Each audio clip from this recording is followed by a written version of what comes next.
Hey guys, welcome to another episode of Cryptic Conversations. I'm your host, Tunes from the Crypt, and we have another very special episode in store today. Today's guest is Glyn Thomas. He's an author, truth seeker, who has spent his life delving into ancient history to uncover what he believes to be the true teachings of Jesus. After a career in senior financial roles, Glyn began a deep exploration, leading him to challenge conventional interpretations of religious texts.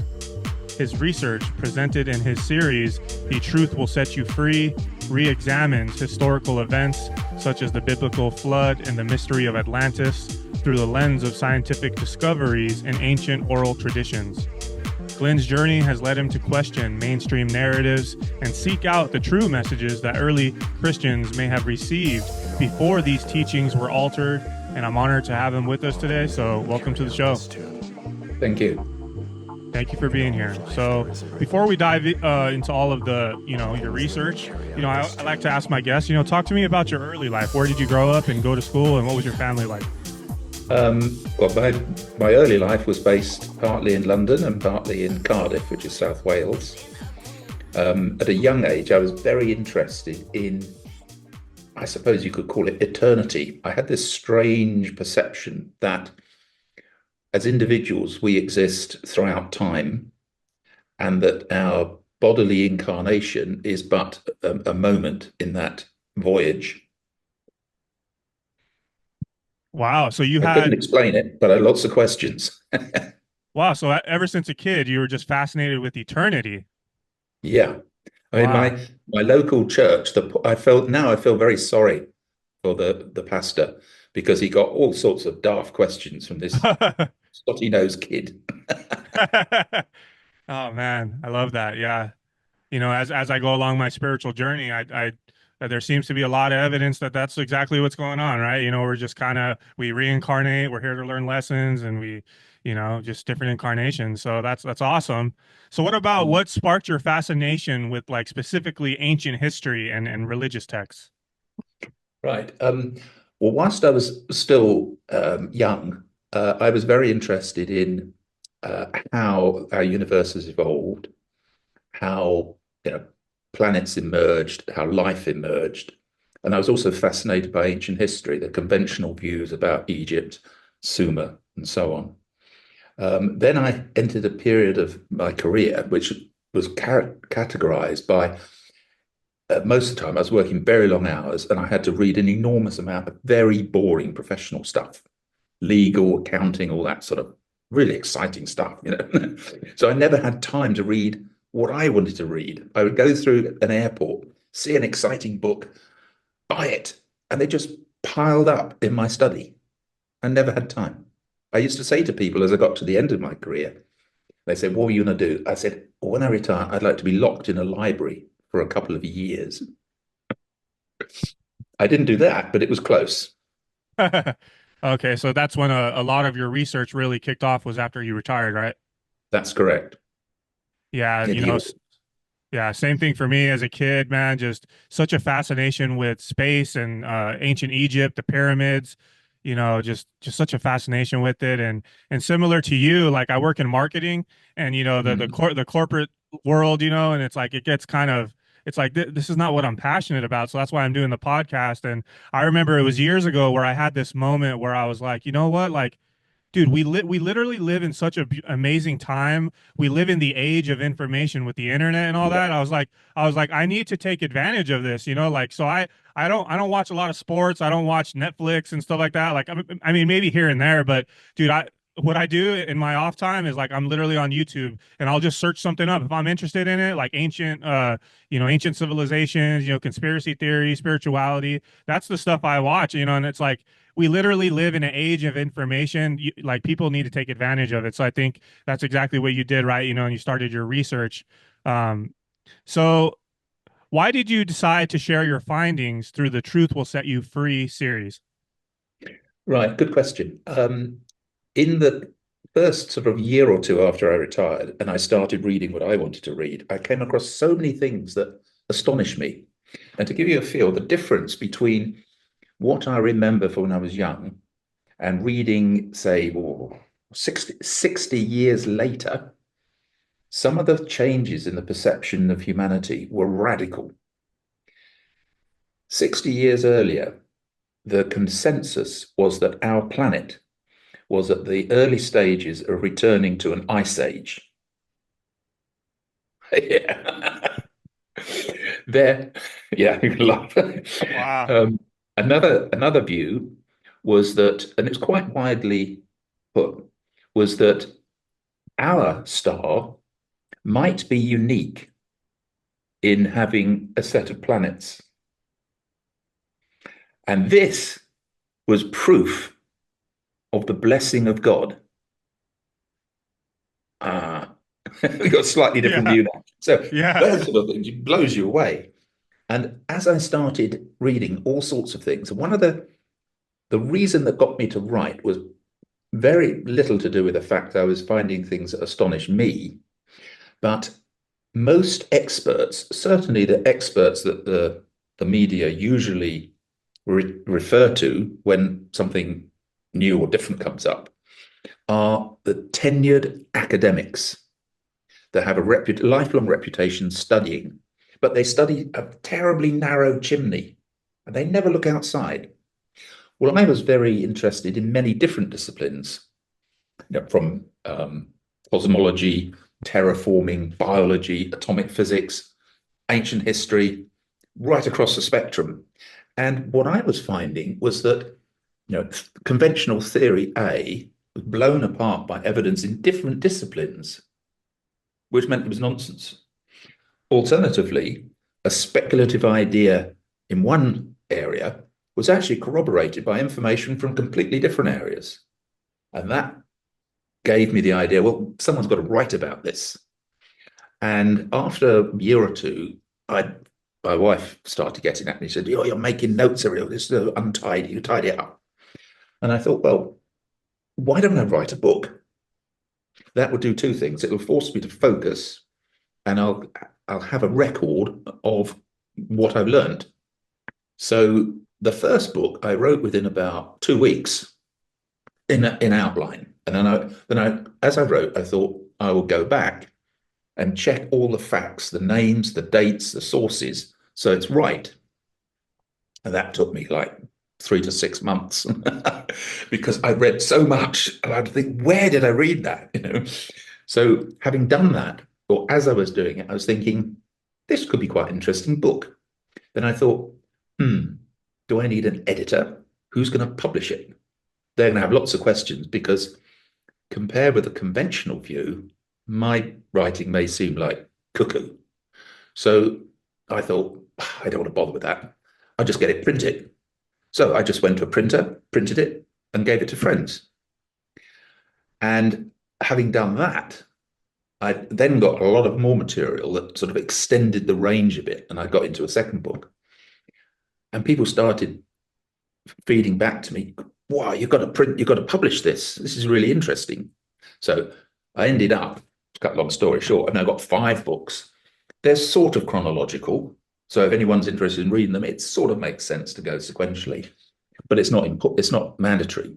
And the first book, which is now the second in the series, I had thought of chopping into pieces because it was a bit of a scattergun approach, and then getting the whole series purely sequential. But all the feedback I had from people who had read it said, no, you mustn't do that. So it is like it is. So can you give the listeners a brief rundown on all of the titles of your books and what the each book's main message is? Right. Well, the first one is which I called a prequel in a Hollywood style because I'd already written book 1, 2, 3, so I need to go back and do something beforehand. And that one's called the Younger Dryas Meteor Impacts, the Flood and Atlantis. Now, very pertinent question: what on earth is a Younger Dryas? Well, if you like, and you can edit this, can't you? But if I give you a 2 or 3 minute explanation, yeah. Well, the story of humanity is a species that emerged after the last major real ice age. Well, almost a miniature snowball Earth. Very, very severe ice age that lasted roughly, I think, 930,000 years ago to 815,000 years ago. So we're talking long before we were around, Homo sapiens sapiens, but our antecedent species were around. And the DNA analysis, nowadays with studying the female mitochondria in cells, it's incredible the data they can pull out. And the analysis has indicated that the population of the species that later gave rise to Homo sapiens was severely stressed. The total global population of our ancestors dropped to not much more than 1,000.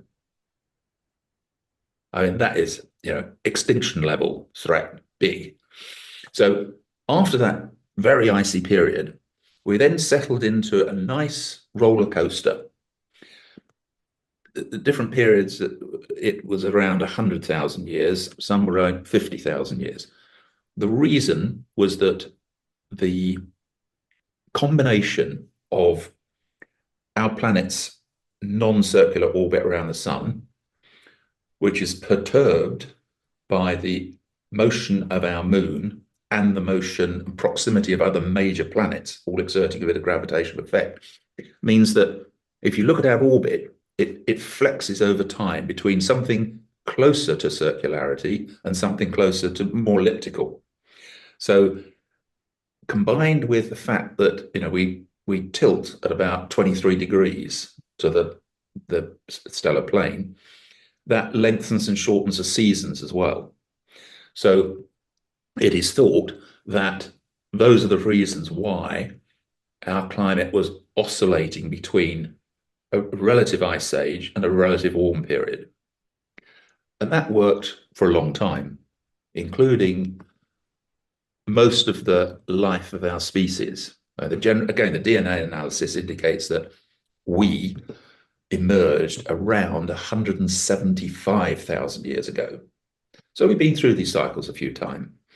The last ice age maxima was about 20,000 years ago, and we started coming into another warm period, and then all hell broke loose. Global average temperatures, instead of just coming smoothly, started wildly changing.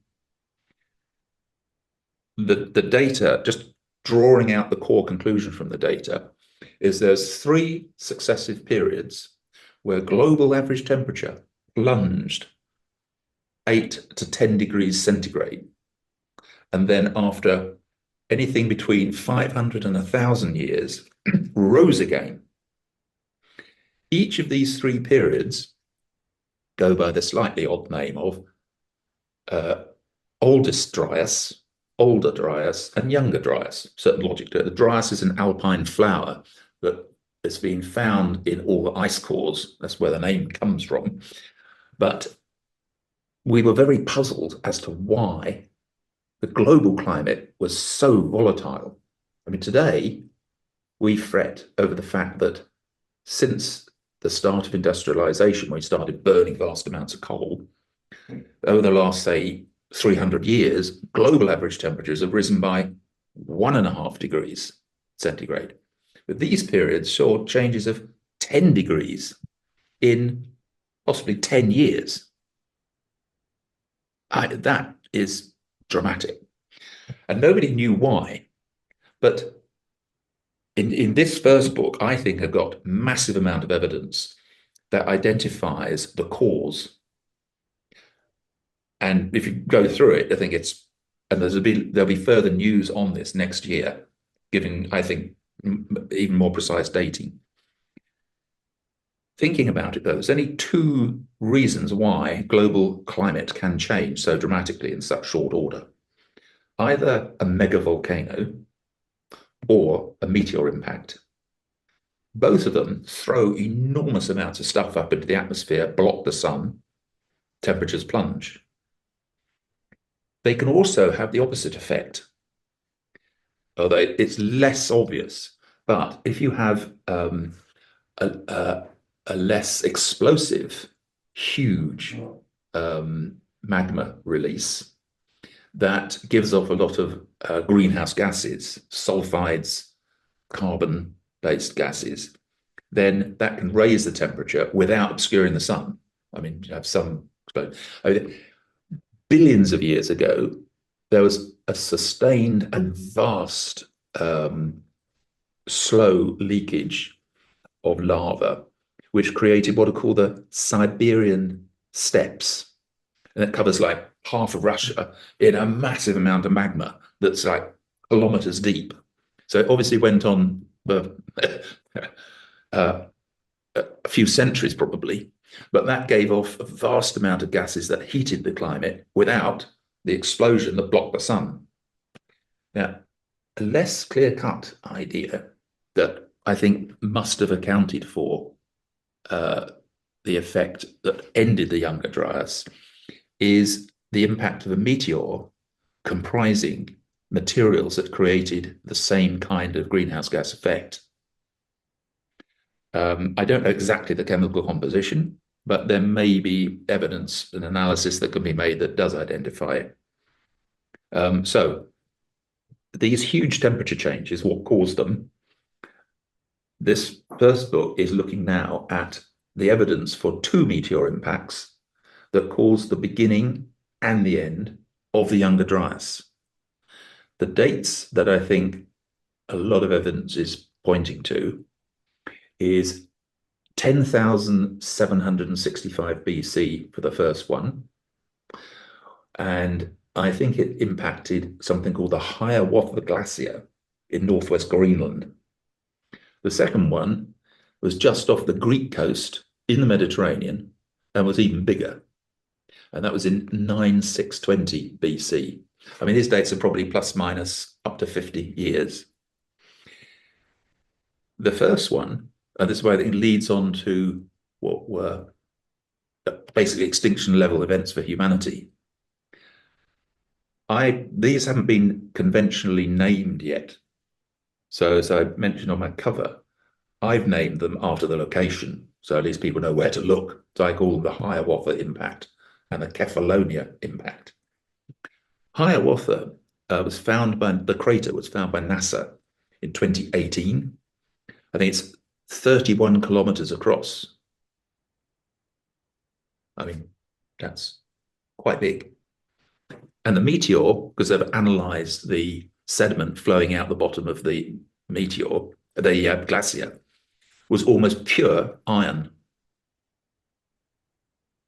Now, meteor comes in at a minimum of about 12 kilometers per second. Some come faster. So where did you say the impact was? The first one was northwest Greenland. Okay. And the second one? The second one is off the island of Kefalonia in Greece. Wow, okay. So what about how does this, tie into, like the flood in Atlantis? Right. Well, the impact of the first one, impact almost of any meteor of size, will create an impact temperature of around 3,000 centigrade. There's no natural event which will create that kind of temperature other than a collision between heavenly bodies. And that's hot. But also, there's a telltale signature of what is created. The pressure and heat creates things like nanodiamonds, carbon sphericals, helium-3, and this is just a signature of a meteor impact. The one in Greenland did have traceable, datable effects. So, effectively, North America was covered with dense rainfall of liquid iron. Iron melts at about 1350 centigrade or 1400 centigrade, and this impacted to 3000. So you can imagine torrential rain that's iron. At that time, the whole of the North American continent was made up of either the Laurentian ice cap, very basically the whole of Canada, kilometers thick. Continental US was covered in dense forest. So you can guess, first of all, something like half the ice cap was vaporized or melted. So there's lots up there to come down as rain. And the forest was incinerated. It immediately made all the North American megafauna extinct. I mean, a few of the buffalo survived over in Alaska, and that repopulated the bison. But all the other megafauna, which there's plenty of evidence has been found across the US states, from lions, tigers, giraffes, all sorts of stuff, rhinos, they've been found all across America, and they all went like that in the record, in the fossil record. Plus, you may have come across the Clovis culture, the sort of hunter-gatherer type society that had spread across most of continental US. And it all vanished. Wherever you are in the US, if you excavate down a little bit, you come to about 1 centimeter layer of pure carbon. The geologists call it the black mat, but wherever you dig, you find it. That is the remains of that incinerated forest. So there's lots of things that can be dated quite accurately. But the problem was, for 100 years that people had been finding this stuff and asking the question, nobody could work out what had happened or where it had happened. And it was only when NASA found this massive crater and they could date it that the whole thing now ties up. So that could have created that much water vapor being put up in the atmosphere, could easily have created a memory that became known as the Noah's flood. So that's okay. That's how the flood ties in. Yeah. Yeah. What about Atlantis? Was Atlantis before the flood or after the flood? No, I think Atlantis is something which, you get two schools of thought. There's lots of conspiracy theories, and it's often something which people who are after a nice story or something, I found Atlantis, or it's over there, it's here, whatever. And I think the generality of people who have read about it at all dismiss it as a legend, a story, whatever. And I did too. I thought it's just some made-up story. But the thing that caught my eye is the moment you start looking at it, you find the origin, and the origin of the story of Atlantis is unimpeachable. The story came down to us from a Greek guy who lived around 630 BC to about 580 BC. His name is just escaping me at the moment. I'll come back to that. This guy was the son of a wealthy city person in Athens. And at that time, the Athens city-state kept losing all its battles. His army was no good. This guy said publicly, you should do this, you have to do that, do the other. So the Athenians said, right, okay, you got the job, you do it. He reformed the army, and they'd won every battle afterwards. So within a few years, the people acclaimed him as the new, they didn't have kings, but the new sort of mayor of the city, small city state. So he took over and he just reformed everything. He is the guy basically created democracy in Athens, first in the world. He reformed all the laws, inheritance, the duties, parental duties. To every father was legally responsible for training their son with a trade. And children were legally responsible for looking after their aged parents. And it's pretty advanced stuff. So one of the things he said, universal suffrage, obviously only men in those days, but at least all the men could vote. And whoever was voted in could stay for 10 years, but only once. No re-election. So his 10 years came up and everybody said, well, you're so good. You won't just, no, he said, no. Once I start changing things, you'll want me to change everything. So I'm off. And he did what was called a sort of grand tour. Anyway, he went all over and he wrote about this, but the key place he went to was Egypt. He was received by the pharaoh. And he also visited one of the key temples, Edna, I think. And there he was told the history that had been recorded by the priests of that temple. And a long story short, they said to him that exactly 9,000 years earlier, there had been a terrible catastrophe, and the few remaining survivors from this city of Atlantis, or this country of Atlantis, had managed to reach Egypt. And he described, or they told him, they gave him a description of Atlantis. And that description was handed down, written about a lot by many subsequent Greek philosophers and historians like Herodotus, Philo, lots of them.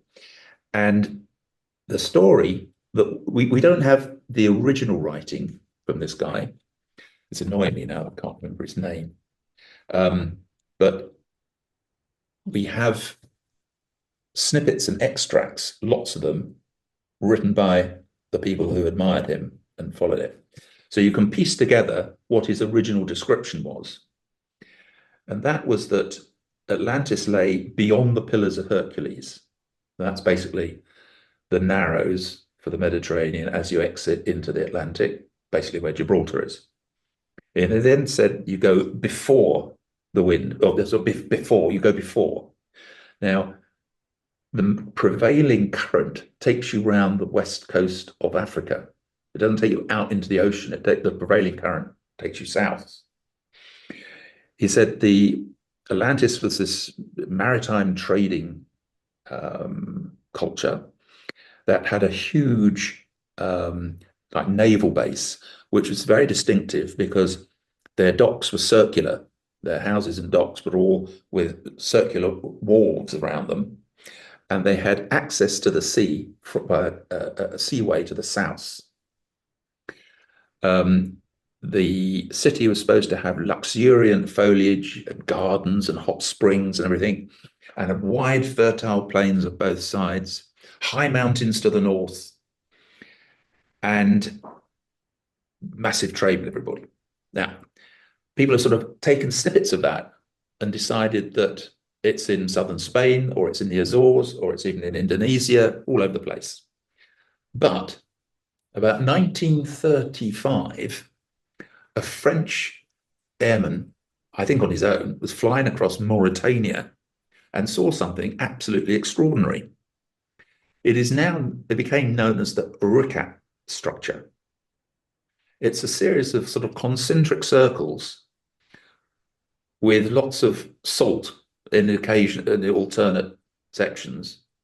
It's about 30 kilometers wide. It's massive.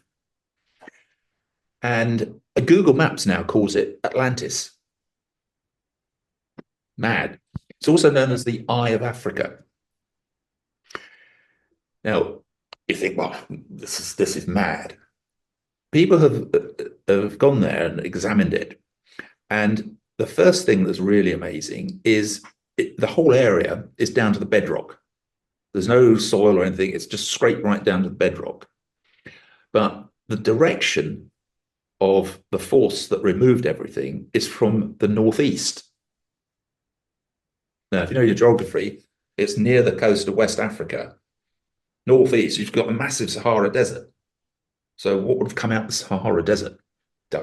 Rubbish. Now, I thought about it and I thought, well, going back to this Younger Dryas period, we know what started it, what could have ended it, and when. 6,000 years, that's right, 9,000 years before this guy went to Egypt in 600 BC, there's 9600 BC. That's incredible because the climate data shows in temperature 9620 BC. So is there any connection? Now, I then speculated, well, what happened if a meteor hit the Mediterranean? And whilst I was looking at that, I then found there's evidence of the ingress of sea in various places. There was a long, there's another Egyptian temple that tried to preserve all its most valuable records by inscribing it on every stone surface in the temple.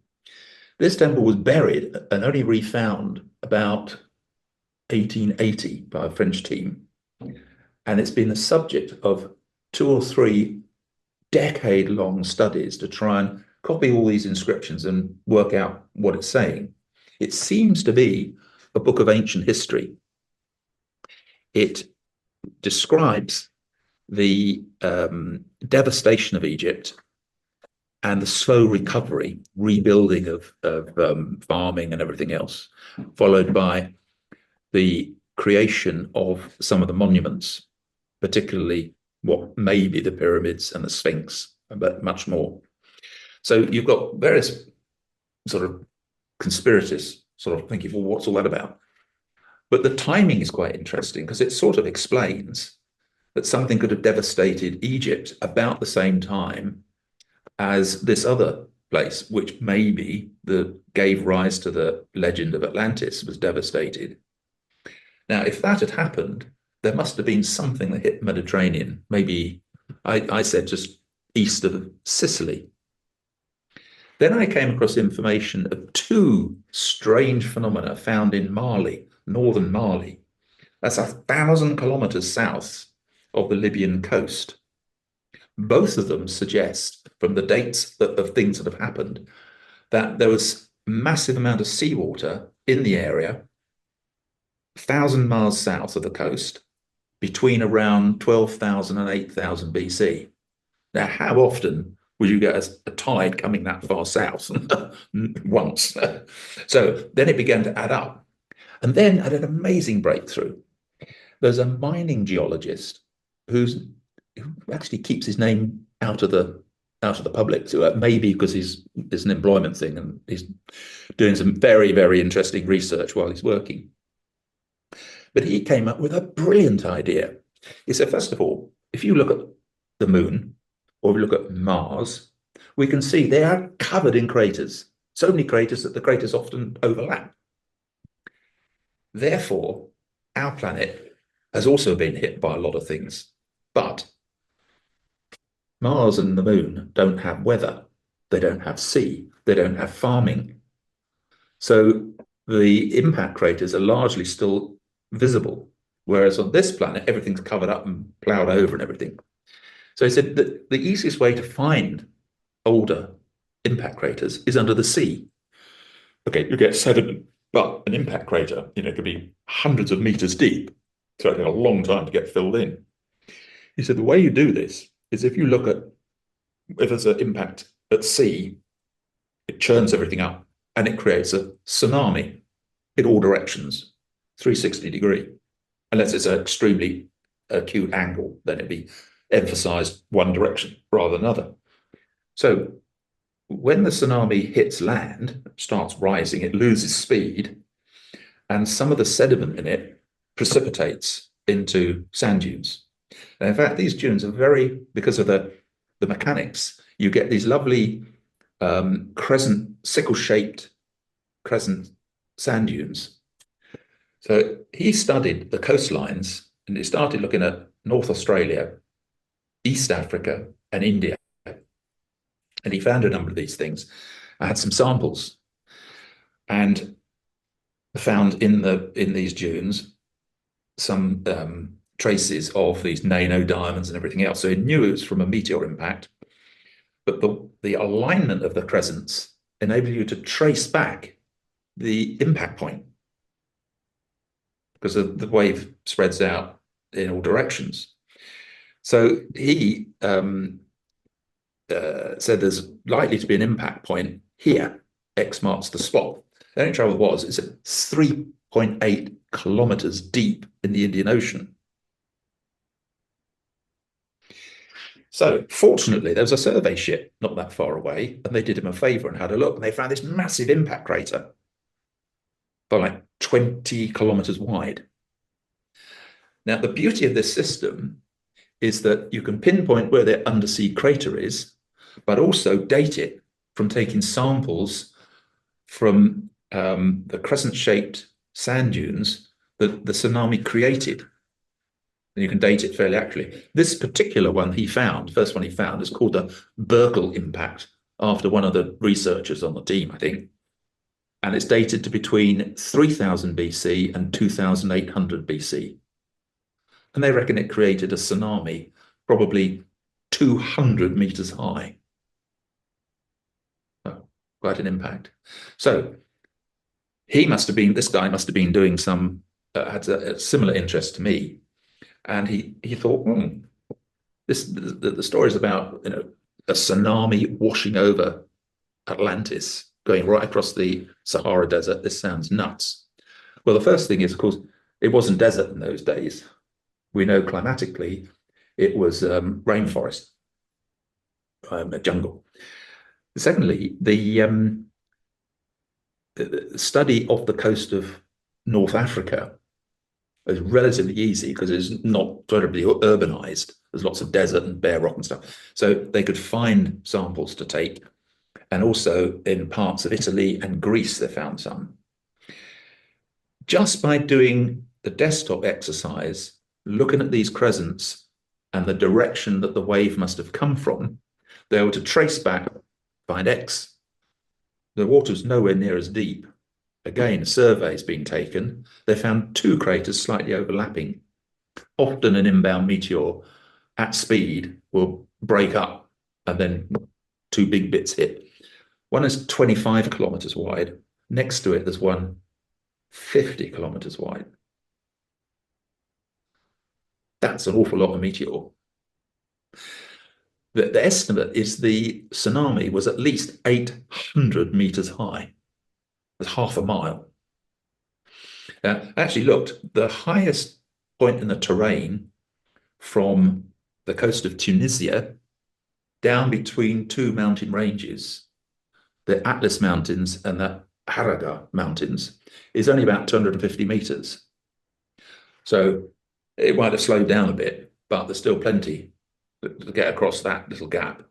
And from there, it's all downhill and directly over Atlantis, or the site that's been labeled as Atlantis.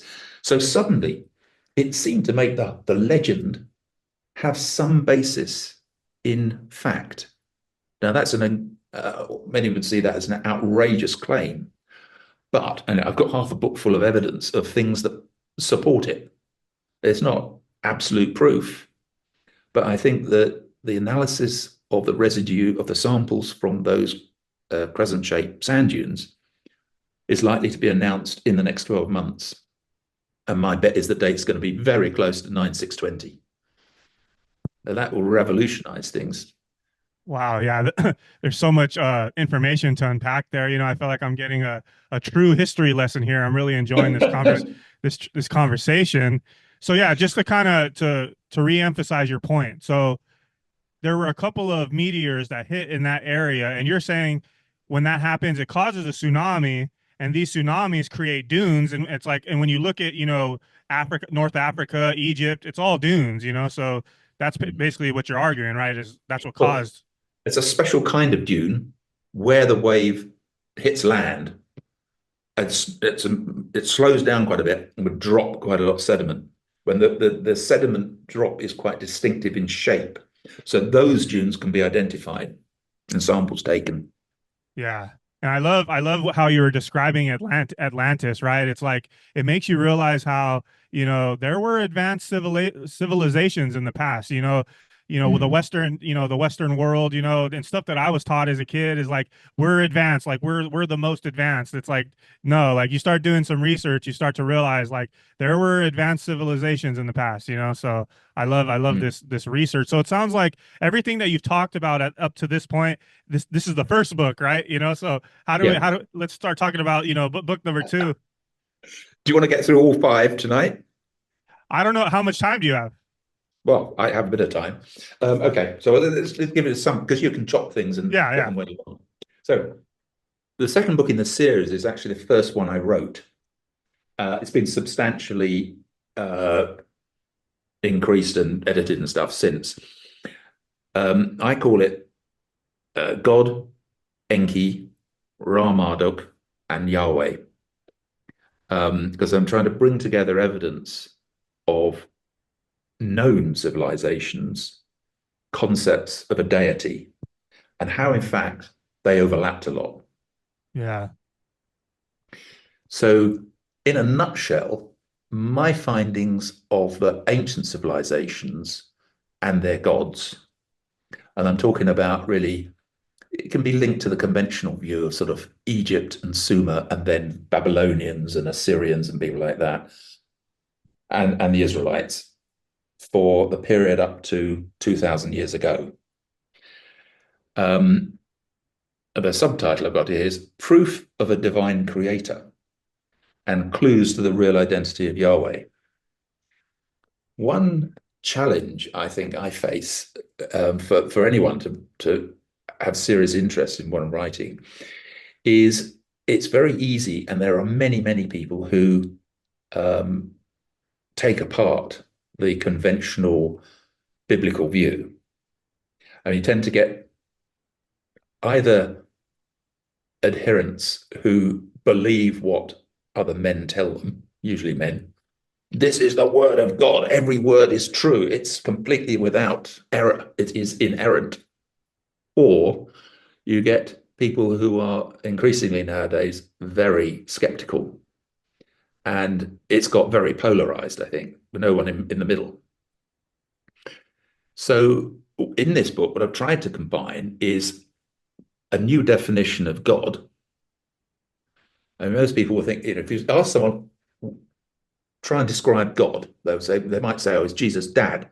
Or in fact, no, that's not quite right. He was his dad, wasn't he? That's a very confusing idea. But they generally think of a pale Caucasian man with a long beard. Now, to me, that is a typical amazing level of arrogance on the part of members of our species.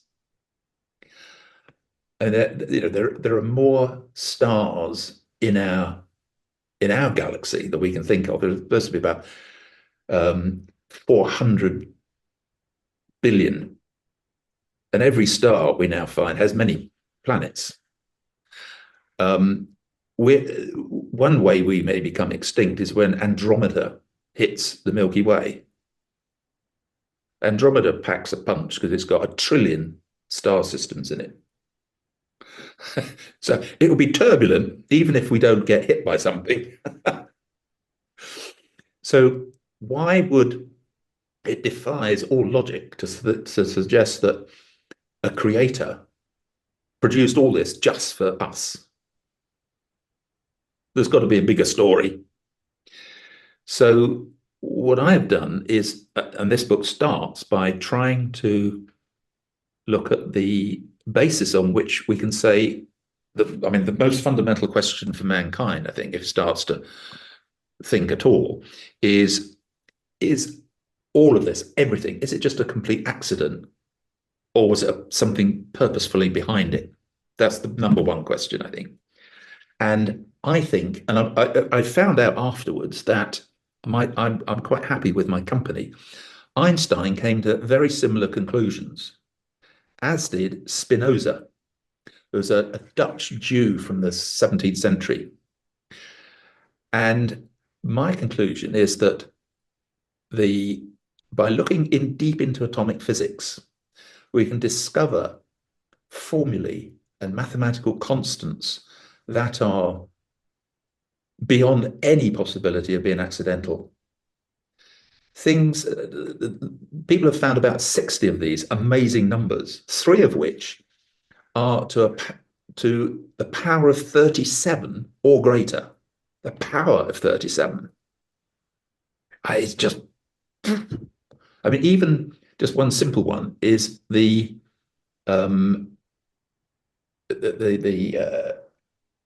amount of energy released by a hydrogen atom when it fuses into helium. If that had been 1 power less, I think that's 34 or 36 or something, if it had been 1 power less, 10 times less, then it would mean that the average star would have a life of only 10% of what it is now. So our star, life of, say, is believed to be about 8.5 to 9 billion years, and we're halfway through. Now, if that would drop to 850 million years, there'd be no possibility of life emerging anywhere. So that's a pretty crucial number. If you make it 10% greater, and I can't take you through the physics tonight, because I presume you want to finish it sometime, but it would be 10% greater, then helium could never be formed. Hydrogen would never fuse, and we would have a dark universe, clouds of hydrogen atoms floating around. So somebody set that number quite precisely. And that's not the only one. There are, let's say, up to 60 of these things have been identified. So to me, there is proof that the universe was designed by something intelligent. I don't say it's created. I love the fact that Pope Francis a few years ago said, God does not do magic. If you think about that, it's pretty profound. We have no evidence at all that God does magic. We have evidence of the ramifications of that design. I mean, we have been hit by meteors. No one's got out there and deflected them. So it's not quite a dog-eat-dog world, but there are consequences of things happening once the Big Bang button was pushed, as it were. But if God doesn't do magic, rather puts a question mark over things like miracles. Are they just things that we didn't understand at that time because we're a bit dim? We're going back to the idea of God. Therefore, my concept is, yes, there is an amazing intelligence that designed everything. And in fact, evolution is almost the primary tool of that deity, because evolution is following the consequences of all those design features. Another key consequence is, I think there's a bias towards the creation of life. That's quite a godly thing, isn't it? That's worth dwelling on for just a moment. There is a three-tier structure which is essential to create life. Gravity very slowly pulls together the hydrogen atoms until it can crush them in a nuclear fusion, creating a star. When the first stars were only hydrogen, and eventually they became nearly 100% helium, and then they blew up in a supernova, the process of blowing up creates all the other elements. So second generation stars have more things around them. Third generation stars like ours, much more. Again, the basic physics tends to mean that the hydrogen all goes into the center, into the star. All the other elements orbit in a plane, orbital plane, around the star and gradually coagulate into planets and other bits and pieces. So first order, we must have a star. A star provides energy. The star creates all the other elements, which anything else would be made of. Then you have planets, and you obviously need a planet that's orbiting in the Goldilocks zone. The third piece is utterly indispensable, are moons. Without a moon, you can't have life, because the moon, it does so many things. First of all, it keeps the core of the planet molten. By circulating, it creates tidal waves inside the planetary core, and it keeps that core molten. The problem is if it solidifies, you lose your magnetosphere. If you lose your magnetosphere, two bad things happen. Firstly, radiation, deadly radiation, just sweeps into the planet. And the other thing is you lose your atmosphere, slowly but inexorably. And we have a great example of this. We have Mars. 4 billion years ago, Mars was a beautiful planet. If Star Trek had come in here 4 billion years ago, they'd have looked at the Earth and said, forget it. Surface temperature, 1,500 degrees or something, full of phosphor and carbon and all other indigestible stuff. Don't get near it. Mars was a beautiful blue and white little orb with water and with masses of oxygen. That's why it's called the red planet, because it's all oxidized. But what happened to Mars? The problem is Mars was only given two tiny moons, Phobos and Deimos, and they are minuscule. They're only a few miles across. So they didn't have the mass to stir the planetary core of Mars. So it solidified, and then Mars lost its magnetosphere, was switched off, and the atmosphere leaked away. And that all happened around 4 billion years ago. So you've got to have stars, bright energy. You've got to have planets that can be terraformed, and you must have a moon to keep it stirred, the atmosphere, and keep away the radiation. And that's an amazing design. But that's what the coding of the atoms will naturally evolve into. And I think that is just unbelievable. I mean, it's a little difficult to explain. I've rushed it through very, very quickly. But that can be unpacked, and there'll be a Yeah. series on its own. Yeah, essentially what you were just talking about there, it all boils down to that question, like you said, like, was this an accident or was this designed? And it's like, you know, growing up, I wasn't religious, I just wasn't sure. I didn't know, like, maybe there is a God, maybe there's not. But I do, as I've gone along my journey now, it's like, it's undeniable, man. There's too many clues, too many miracles, synchronicities. The evidence is there for the person who's willing to see it. So atheists and stuff like that, man, it's like I feel kind of bad for them. It's like, dude, the evidence is there. You know what I mean? So Yeah. that's kind of like the second book, right? Yeah. Okay. So the third one, again, it's into its second or third edition now. This is the Promised Land, 2000 BC to 1000 BC, and this really is a delve into the first half of the Old Testament, or the Torah. Yeah. Before you move on, I'm just curious. Are you familiar with Billy Carson? No, No? Oh, I okay. don't know. Yeah. I'm gonna send you some stuff after this podcast too. But yeah, go ahead. Great, great. So one of the things I was very interested in, it goes back to my childhood. Again, I can remember um, the sermons that our pastor gave always raised questions in my mind. Uh, a loving God, why would he be so beastly to the people he was helping the Israelites kill off? It didn't seem to make sense. The first question I had was, okay, we're taught that Jesus' Father is the God of the Old Testament, but the Father and Son seem to have very different characters, totally different. I know who I'd like to meet and who I'm not so keen on meeting. And then we're told, well, actually, they're one and the same thing. That's quite difficult to swallow. So I was going to go deep dive right through the Bible as I had the time. And when I started reading basically the Torah, the so-called history of the Israelites, questions were pouring out. And I had other titles for that book when it first started, and I think they were too esoteric. So I hit upon the idea of the Promised Land because, from what I've read, hardly anybody ever refers to where the name comes from. Superficially, people will say, oh, it's the land that was promised by to Moses by Yahweh. But actually, it goes back long before that. But it fits the biblical story. And it's actually in one of the major books that are not in either the Catholic Bible, the Vulgate, or most of the Protestant Bibles. But you can find it, I think, in some of the Ethiopian and Syriac Bibles.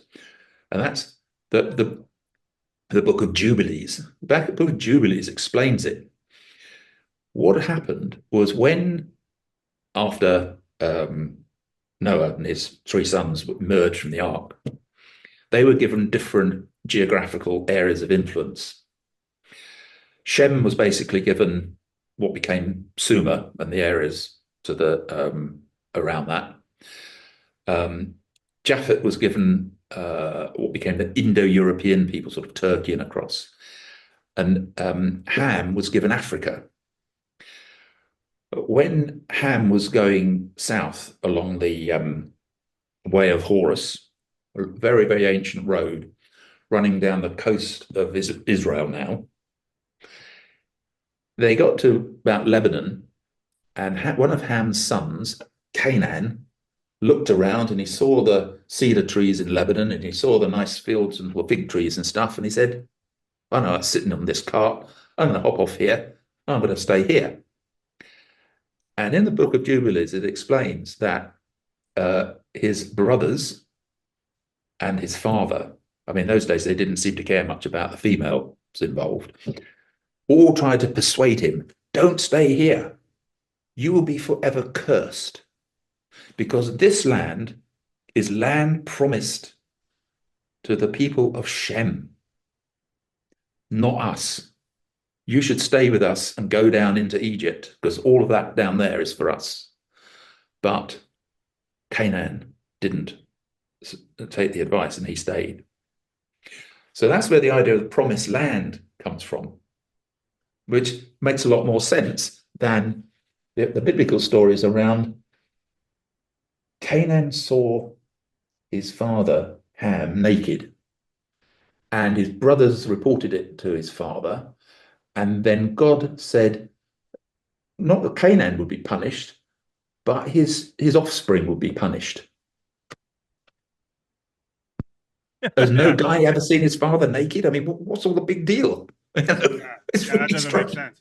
No, but that's where the original story comes from. So that book is looking at the other, well, the huge gap is between the historical evidence that we have for that period and the biblical story. Now, what I think has happened, and this is a big story. If we go back, the Roman Church had monopoly over Christianity from 325, Treaty of Nicaea, the Council of Nicaea, to the Reformation, 1500s, 1600s. They quickly worked out that their idea of Christian beliefs, although they claimed it was apostolic, didn't really match up well to what was in the Bible. So, simple solution. Nobody can read the Bible unless they're a cleric. No member of a Catholic congregation was allowed to read the Bible, let alone have a copy. If you were found with a copy, or you're found reading one, excommunicated. And people will not believe this, but it was only in 1943, during the Second World War, that the Pope issued an encyclical to say that Catholics may read the Bible, indeed should read the Bible. 1943? 1943. If you've got any Catholic friends, ask them when they were allowed to read the Bible. They probably won't know. Many Catholics, even today, won't touch a Bible because they sort of have this memory that they're not allowed to look at it. Even the clergy, there's heavy restrictions on the clergy. You know, Luther, the guy who nailed the stuff on the cathedral door in Worms, he was in seminary, so he was, studying to be a qualified priest, and he had to snuck into the library at night to read the Bible. The reaction is very interesting. The reaction was that when the Reformation took place, it was largely Catholic priests, mainly younger Catholic priests, that said, this is wrong. People should be able to look at the Bible.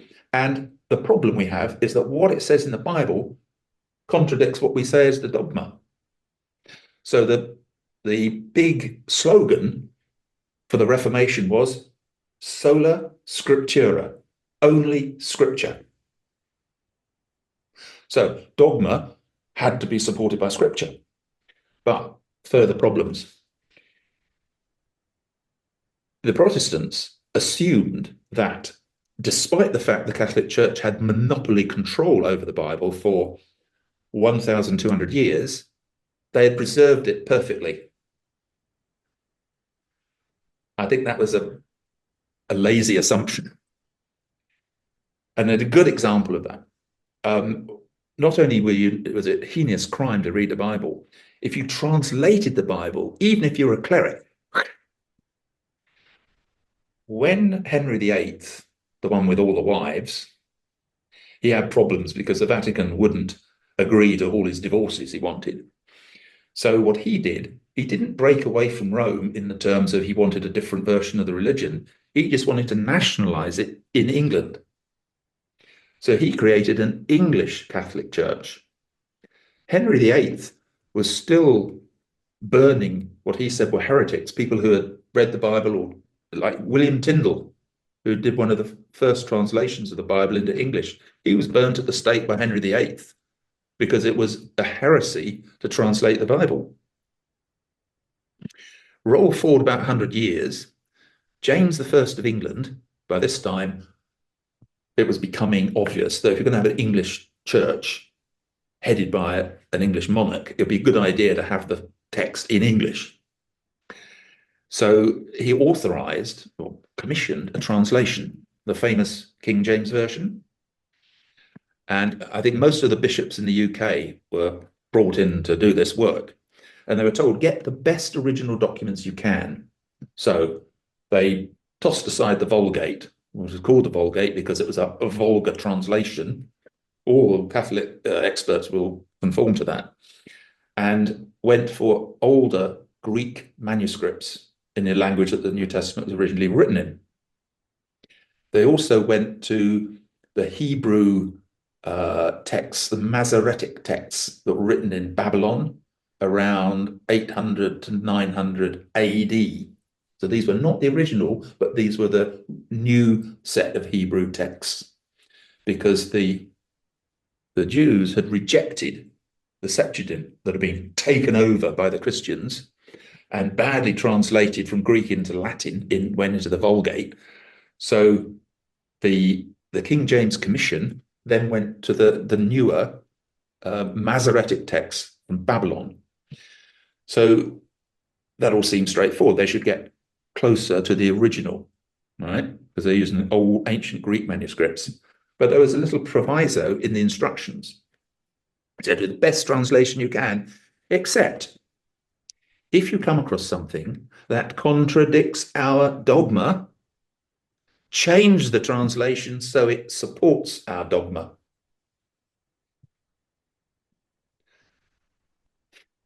Hopeless. Yeah. Yeah. And then what happened? Whilst the British were pretty effective at building an empire, I think the first two colonies, 1598, 1599, were at Barbados and Bombay, now Mumbai, in India. Now, when the British went out colonizing places, and they took religious people with them as well, they took pastors, and with a printing press, they took lots of Bibles to teach the heathen, convert them to Christianity, and give them a Bible. So the King James Version was spread globally across many different nations and ethnicities. But the Portuguese, the Spanish, the Italians, the French, they all had to go at building empires. But they didn't take a Bible and give it to anybody, because that was illegal. So that's why the King James Version dominated. And that, of course, had been translated to support dogma. So it was the French, the one part of Napoleon's detachment, that found the Rosetta Stone, 1812. And gradually we learned how to translate hieroglyphics. There's an inscription, the Balochistan inscription found in what is now Iran, about 1860, a guy called Rawlinson. And that enabled us to translate cuneiform. Both of those skills have been completely forgotten. So in the latter part of the 19th century, as massive excavations in what is now Iraq were turning up literally millions of cuneiform tablets, which were original documents, in effect, original documents from 4,000 or 5,000 years ago. People were trying to translate them. I mean, it's not a common profession, so it's slow. And only, it's estimated, less than 10% been translated so far. Well, what it gave us was a whole new view of history, original documents giving amazing detail. And as well as archaeological evidence that's come out, what that has told us is that the story, the historical story within the Old Testament is massively inaccurate. The terminology in Hebrew that was used, if you read a modern newspaper, that's sort of modern English, you can read a Shakespeare play and you think, wow, this is a bit odd. This is pretty old-fashioned, this Shakespeare. And then you try and read Chaucer, you're going back 400 years each time, and you can immediately, that's ancient Anglo-Saxon, that's not English.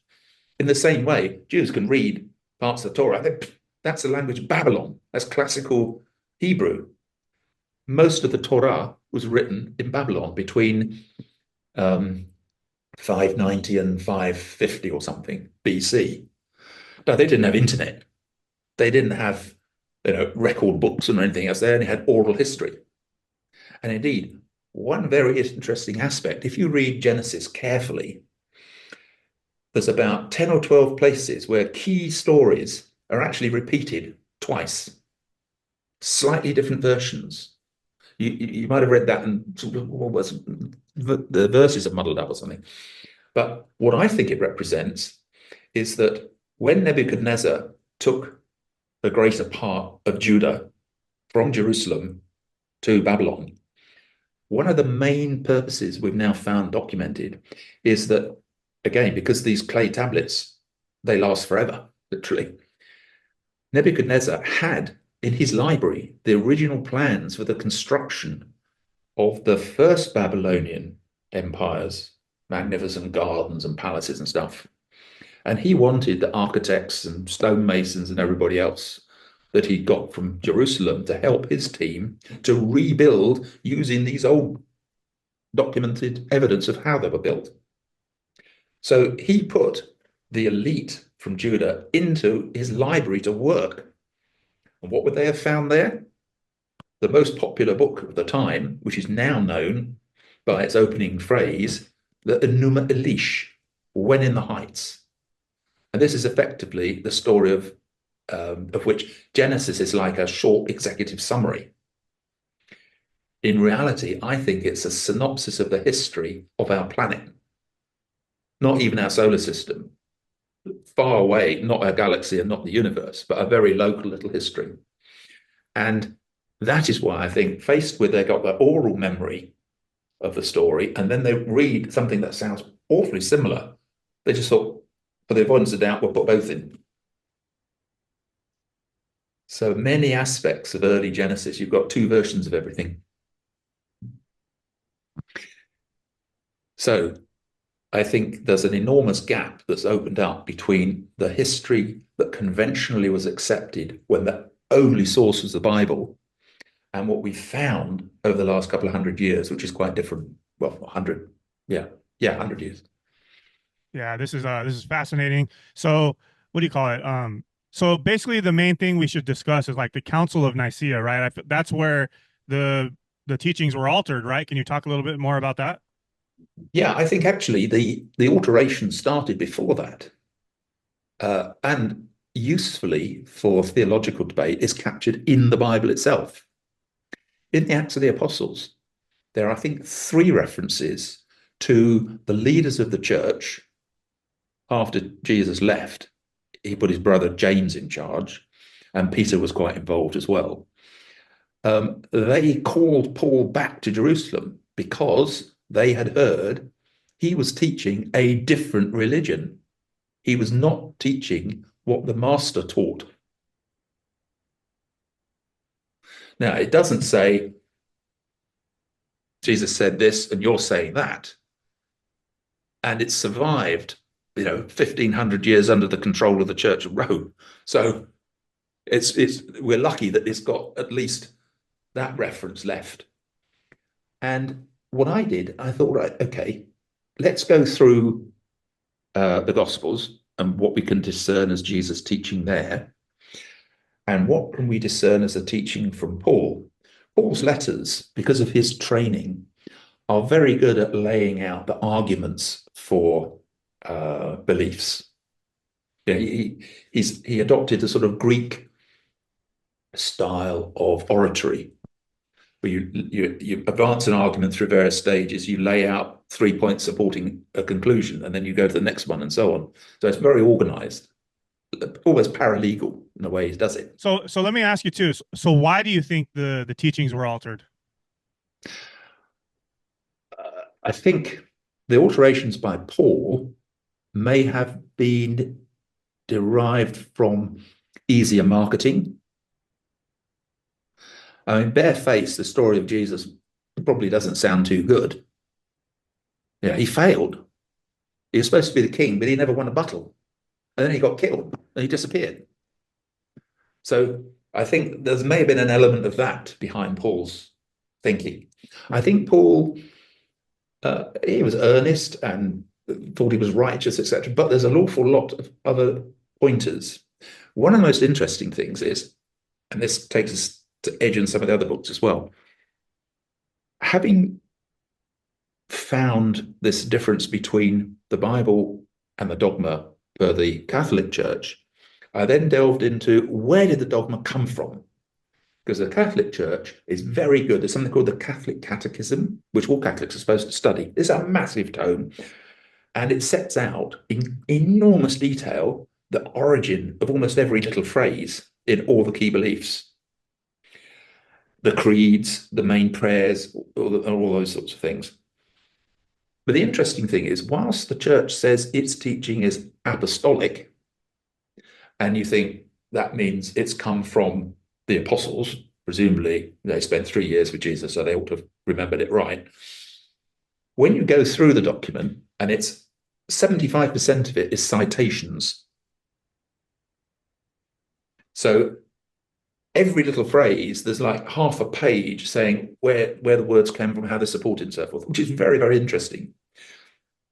But having read the whole thing, what you are left with is thinking, well, actually, the citations are overwhelmingly from popes, the decisions of church councils, chaired by popes, early church fathers, and Paul.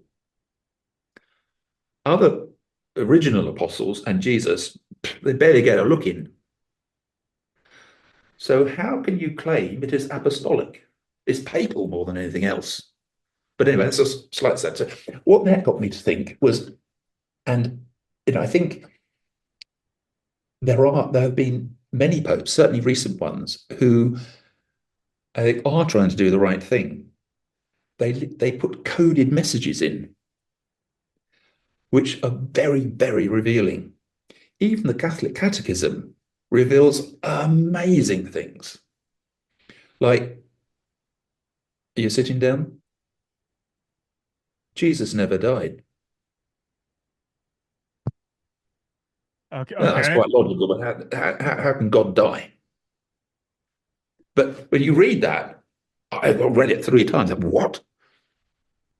So what I started thinking was, okay, where does dogma come from?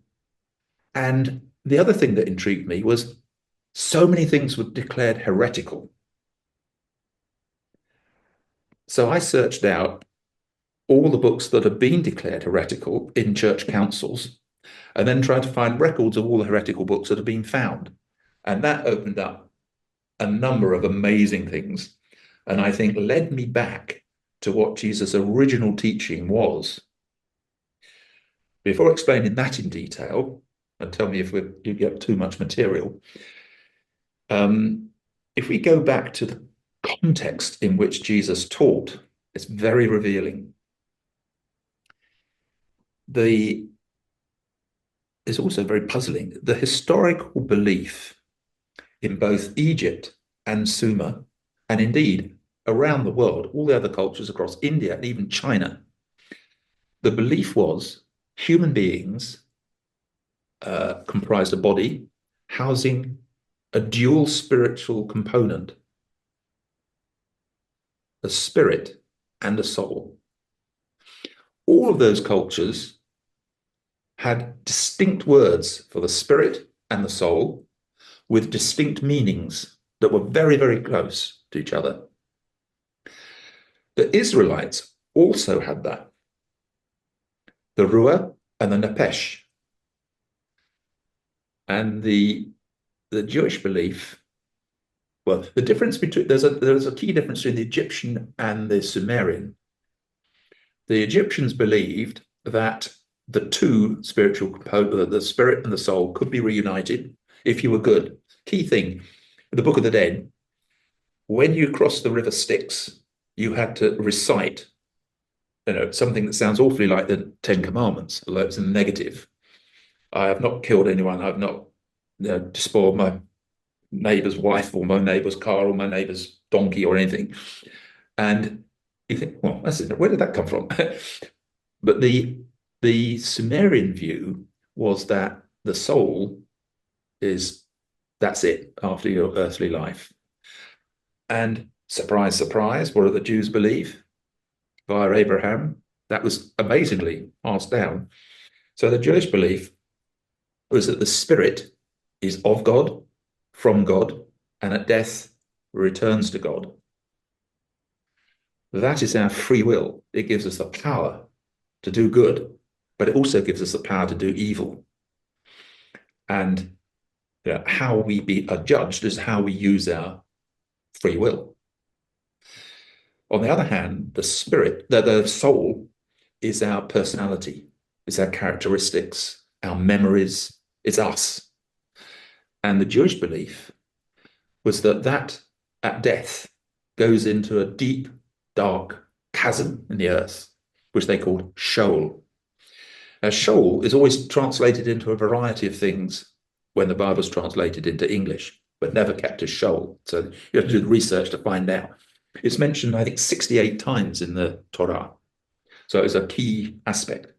So the Jewish belief was that however well you did, you ended up, your memories were lost because your soul never survived. Indeed, I think Ezekiel and Isaiah, it talks about, help me, Lord, now, because when I die, I'm cut off, even from you, forever. That's it. And it seems to me the key story that Jesus brought and which revolutionized his audiences was that there was a way, firstly, of unifying your soul and spirit in the body, which is the only time that we can do it. And secondly, after death, there is still the possibility of resurrection of our soul. Body, nothing. Now, Paul changed the belief. Interestingly, take through a quick bit of Jewish history. After Alexander the Great died at the end of his empire building thing, his empire was split amongst his generals. One general got broadly sort of Syria, Lebanon, Jordan, and Israel, and was quite brutal in enforcing Greek culture to the extent that between about 185 and 165 BC, the dynasty at that point, I think the Hashmoneans, were violently anti-circumcision to the extent that if a Jewish woman had their son circumcised, the son would be killed and hung round her neck, and then she would be killed. If you read the books of 1 Maccabees and 2 Maccabees, which are not in the Protestant Bible, but they're in the Catholic Apocrypha, it goes into enormous gory detail on that. So eventually, the Jews are very good at rebelling. They did it a lot. So they rebelled and they managed to kick out this descendants of this Greek dynasty. And the Greeks had despoiled the temple and put other images in it and this sort of thing. So the newly liberated Israelites decided to clean the temple, clear it out, set it up. And two groups emerged, which you'll know about, the Pharisees and the Sadducees. I mean, interesting thing, we hear a lot about them in the Bible. They only existed from about 165 BC until either 70 AD or 144 AD. One of the two Roman genocides. What about the Essenes? They also emerged, I think, a little before the Sadducees and the Pharisees. They were very influential, but they tended to stay outside. They made their base in Damascus, which is code for the dwelling in the near the Dead Sea, where they found the Dead Sea Scrolls. But the Sadducees and the Pharisees dominated the temple politics in Jerusalem. But the beliefs of the two were very different. The Sadducees took the old Jewish scripture, the Torah, the law, the prophets, and the writings, which were not so much religious scripture as moral stories. Whereas the Pharisees only accepted the Torah. But they introduced, for the first time in Jewish belief, the idea of bodily resurrection, which was an idea that they took from the Persians. Because before Alexander the Great, Israel was ruled by Persian kings, and that was one of their beliefs. So amazingly, the Pharisees took on bodily resurrection. This is a complete anathema for Jews. But when Paul's father was a very wealthy tent manufacturer, it's believed he was based what is now probably the Turkish Antioch, big profitable city, and he supplied the Roman army with hundreds and hundreds of tents. So his son was like a little princeling. His son, they must have had because of that trade, his father was given Roman citizenship, or bought it, and then his son got it. But they must have been of Jewish extraction, because then Paul decided to go to Jerusalem and study to be a Pharisee, and apparently studied under the tutelage of the guy who's regarded as the leading authority at the time, Gamaliel. So with his training and his very good intellect, he was able to assimilate the law and argue it very forcefully. But of course, he was trained to believe in bodily resurrection. So I think that was one of the things he changed. It was a complete change from what Jesus taught. He also introduced things which led to huge changes by the Catholic Church afterwards in the area of grace and salvation. And again, you see echoes of this in the Bible itself. James summed up the church's position, the original Nazarene church, as faith without works is pointless. I think he said, it's like a body without breath is dead. Faith without works is of no value. Paul's argument was that no, it's just faith. If you believe, you're saved. If you think you have to do anything, that's insulting Jesus by saying that what he did wasn't enough. People have had thousands of years to finesse these two arguments, but I think it's a very fundamental difference. And a lot of the development of the church was based on the idea that whilst works were not required for salvation, various other things were. So the idea of grace was that you can't earn it, but it's granted. Well, that was turned around so that grace was decided to be only available through the Pope. Jesus' death is supposed to have created an unlimited supply of grace, but that was given as a monopoly to the Pope, and he could use his priesthood to distribute it. But you had to do things to earn it. It wasn't free. You had to do penances, buy candles, go on pilgrimages, pay money.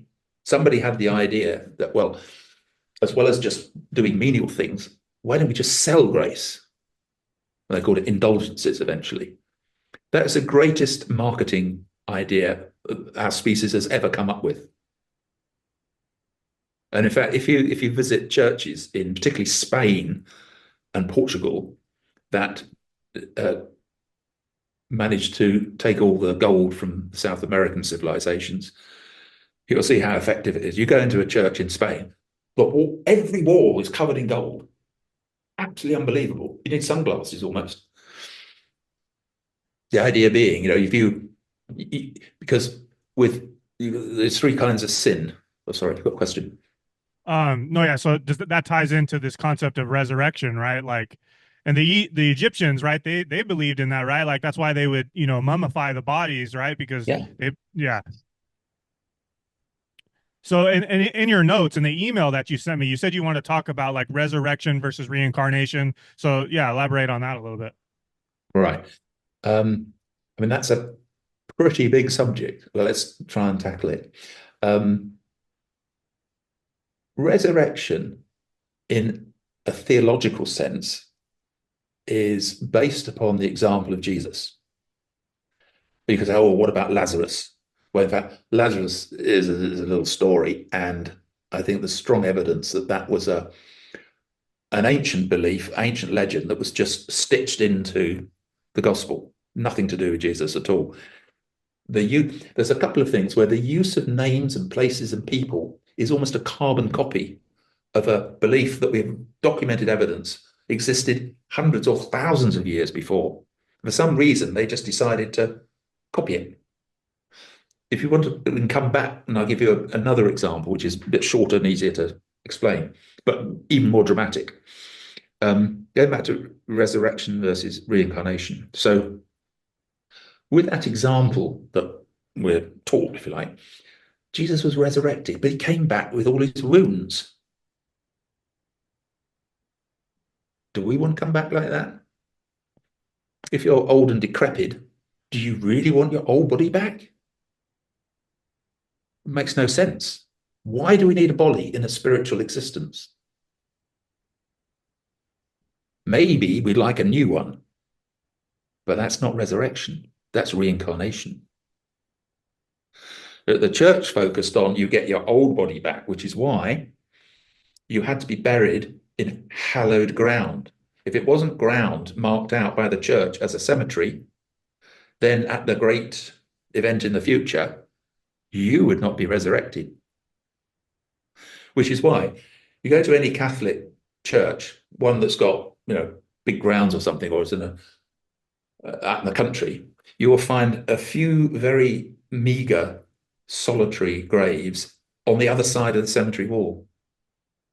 Almost exclusively, these will be fallen women who are condemned to being buried outside the cemetery because they will not be resurrected.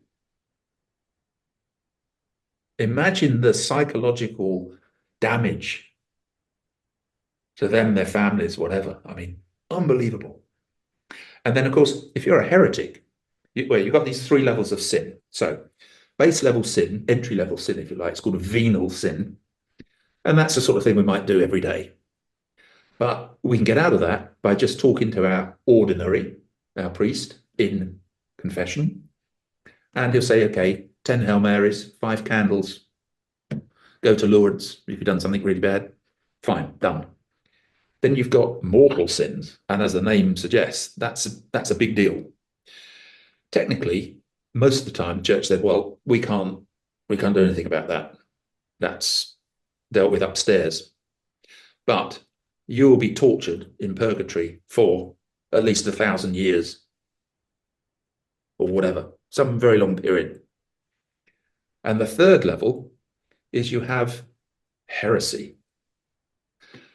Heresy is where you either deny part of dogma or you come up with some alternative. Now that is very serious. You are immediately excommunicated, which means you're taken out. You pass go without collecting the 200. You're excommunicated. You are cut off from God. The church can do what it likes with you. You will never see God. You will not be judged by God. You're judged by the church. And to stop cross-contamination, you were influencing friends, family, or anything else, the best thing to do with a heretic is to rub them out immediately. And of course, when you do that, you've got to do it in a way that you can dispose of them so there's no chance that they could ever get resurrected. So you burn them and then you spread the ashes and they're all blown away. Good stuff. So much fear, so much fear. Yeah. Yeah. And control. Now, the amazing thing, the mortal sins. So people knew if they'd committed adultery or they'd done something, they could be tortured, screaming for their lives for thousands of years. So then they had the idea, well, you could earn remission. If you go on a pilgrimage, you go 1,000 miles somewhere to a cathedral or a monastery that has some relics, some piece of the original cross, St. Paul's finger nail in a silver reliquary, that will earn you like 20 air miles. Sorry, not air miles, days off.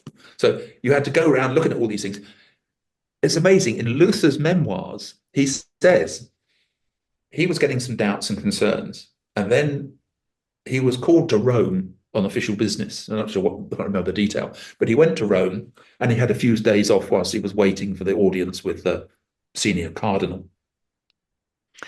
And he wrote to his parents to say, I'm so sorry. I should have brought you with me. I have been to so many churches. I have seen so many relics. You would never have to go to purgatory if you had seen what I'd seen. Just gazing lovingly upon these relics would negate all the torture you were going to have. And that's Luther. I mean, it's quite amazing. Yeah, that's crazy. So, like in a couple of sentences, like just a couple of sentences, like what do you believe Jesus actually taught? Right. Wait for it. My conclusion after a lot of work, this is over 10 years, and I've tried to read every heretical book I can get my hands on, or every book declared heretical. The most informative one to me, and it took a lot of reading to really understand it, is the Gospel of Thomas, which is different from most other books. It's just a collection of sayings. Some people say, oh, it lacks any context of the other gospel stories. Most of the gospel stories explain the who, what, where, when, what happened before, happened after, who said what to whom. Gospel of Thomas says, Jesus said, boom, and then it goes on to the next one. To me, that actually is pure and unexpurgated. So many people with good intent, I think, have been tempted to add detail, which now we know is false, it's fake. So actually stripping it back to what he actually said, and also, I mean, I read sections, particularly the New Testament now, I can see pieces that have been changed, and I can give you some examples of that. I can see pieces that have been changed, and therefore it reduces the credibility, whereas the Gospel of Thomas is absolutely pure. It's difficult, and you do need to study it for months in order to try and understand it. But in essence, Jesus' central message that I've concluded is teaching about love. Yeah. Love to everybody, about everything. And the reason for that is that when we're born, our soul and spirit are one. As we grow up, we begin to be tempted, and our free will tries to find the edges of the envelope. And we start to do small things wrong, then we do bigger things wrong. The idea of everyone has a conscience. So you're about to cross the road, you're in a hurry, and you see there's a little old lady with a big case. She's trying to cross the road. What do? You just get on your way and get it done, or you help her. That little voice, I think, is the conscience. That's the soul telling you, trying to civilize the free will spirit that says, I just want to get there, I want to get my coffee, whatever. So that's the civilizing influence of the soul, I believe. So if you're able, you can unify the soul and the spirit. And the teaching, particularly the early stage when Jesus was going around the Sea of Galilee, when he first collected the apostles, he kept talking about you don't need to look or search for the kingdom of heaven. It's not over there or up there, it's all around us. And what I think he meant was if you can unify, you then immediately enter the kingdom of heaven. You have a different understanding and a different existence, basically. Other things that he said, which become increasingly difficult to understand, is that once you unify, if you've had prior existences, they are gradually assimilated into your memory. They're gradually opened up. One of the things that I've concluded, and again, is pretty radical, far out stuff, is that when Jesus kept referring to his Father, I think he was referring to a dominant prior life that was alive and conscious in his head at that time. Wow, you think so? Even if you read the Bible that we've got, it never anywhere indicates Jesus claimed he was God.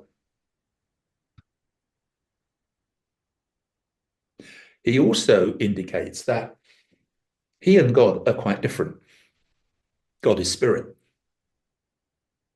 He kept saying God is spirit. So, Yeah. okay, how do you have God, a Holy Spirit, and a Son? There's three people in that marriage. There's something wrong. Yeah. Another thing is said a couple of times, no one has seen God. If you're standing in front of a group of people in the temple, it says no one has seen God, that means two things. He's not God. And the person, he hasn't seen God, and you lot haven't seen God. You're not looking at God now. It's black and white. And that's even in today's Bible. Yeah. There are a couple of sayings which have got shortened, so it's debatable. But I tend to think the lack of obvious edits means that the Gospel of Thomas version might be the original unedited one.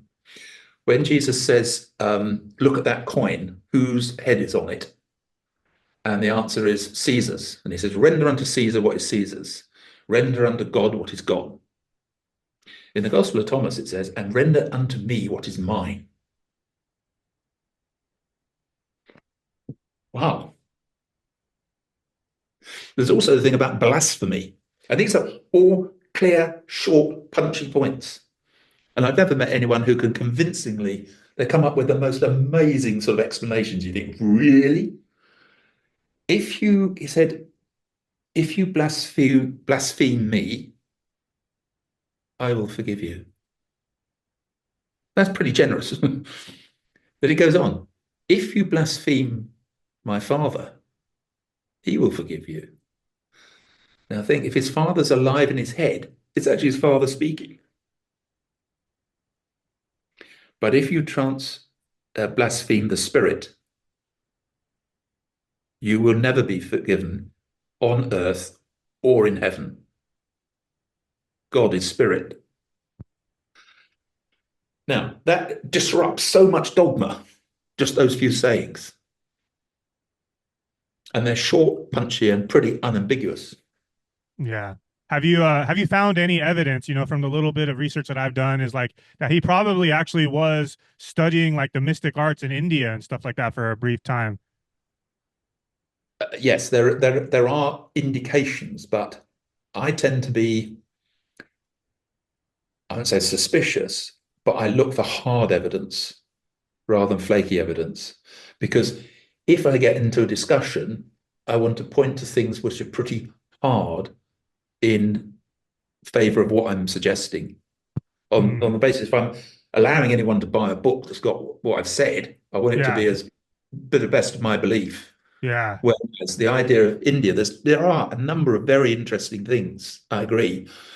I just I can't read any Indian language. I haven't been there. I haven't Yeah. had any chance to really dive into it. But yeah, there's a big gap in his life. Where was he? Yeah. And there's some amazing similarities between some of the teaching. Part of that, and it's now been recognized by the Catholic Church, Thomas is being hugely renovated, what's the word? So reinstated. The famous comment about the doubting Thomas, that's now agreed to be fake. But whilst Paul went into the Roman Empire, Thomas went east, and it created Christian communities right across India that were then found by the Portuguese, who reported that they were fairly Jewish in their belief. That was the original Nazarene church type beliefs. Yeah. So like with all of this information, what I'd like to ask you, what do you see is going to happen for you like when you die? What are your beliefs now? When you die, what's going to happen? Right. I hope that I have no evidence that I've managed to unify my soul and spirit yet. It's possible I may be able to do it. I'd say on the balance of probability, unlikely. There's so many temptations we succumb to that we can't live pure lives. So maybe there's a subsequent life that I will live even better. There's some tiny clues that people can improve, but not much. Hmm. John the Baptist is possibly one. But there's a striking thing about John the Baptist is that Jesus said, if you follow his teaching, although John the Baptist is the best who's ever lived born of woman,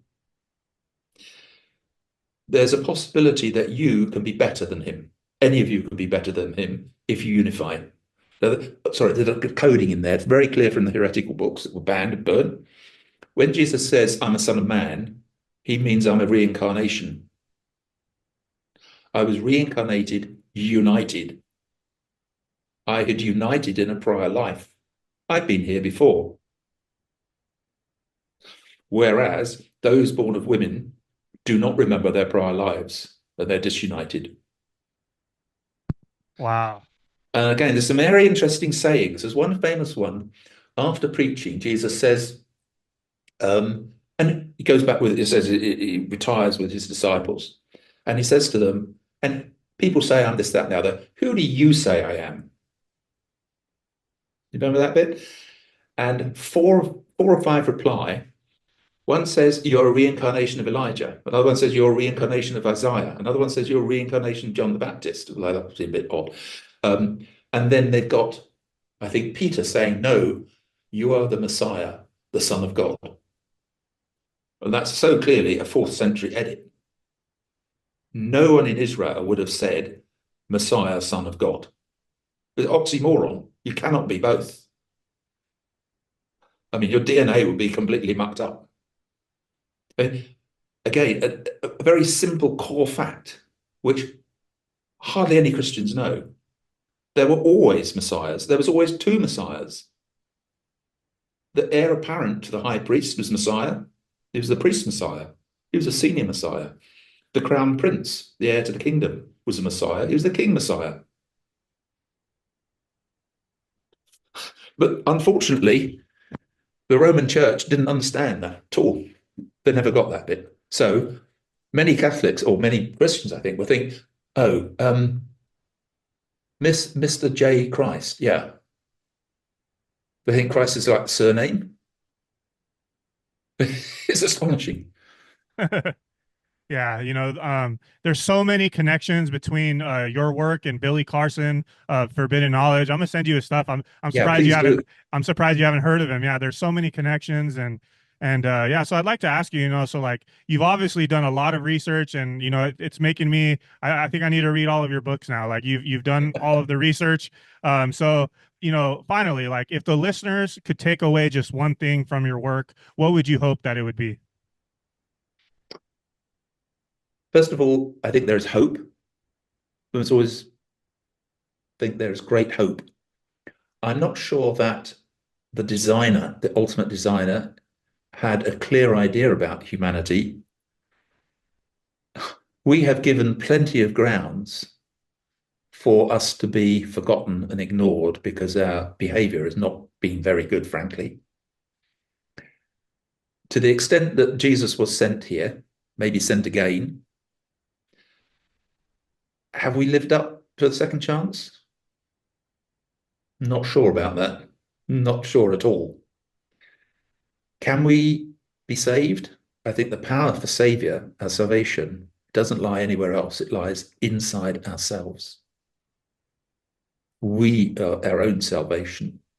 If we fail, there may be a safety net, but from the way Jesus described it, it's by no means assured. We should do it ourselves. I love that so much. All right. Well, kind of closing it out here, thank you so much, Glyn, for meeting with me today. My apologies. I've been kind of slow this morning because it's early for me. So I had just woken up to get on this call. But, so I thank you for providing such great wisdom and insights on this episode. You've obviously done a lot of fascinating research, and it's something that, we got to get this message out there because there's still people out there that are just blindly following the dogma. It's like there's way more evidence out there. So thank you so much for the work that you've done. And I want to thank the listeners for sticking around to the end. So Glyn, please tell everyone where to find your information, and I'll also add it to the description of the video. Right. Well, the easiest way of finding about my work is through quintologypublications.com, which is my website. You can read about the summaries about all the books together with, you can look at the contents, the indices, so you can see the subject matter covered by each book, as well as a little thumbnail. And also there's a lot of downloadable material. People are interested, maybe educators, teachers, maps, which I've had to develop because you can't find them on the internet or anywhere, showing ancient history and how things moved around, and various other documents can all be downloaded free. Awesome. All right. Well, thank you so much. Thank you. Bye.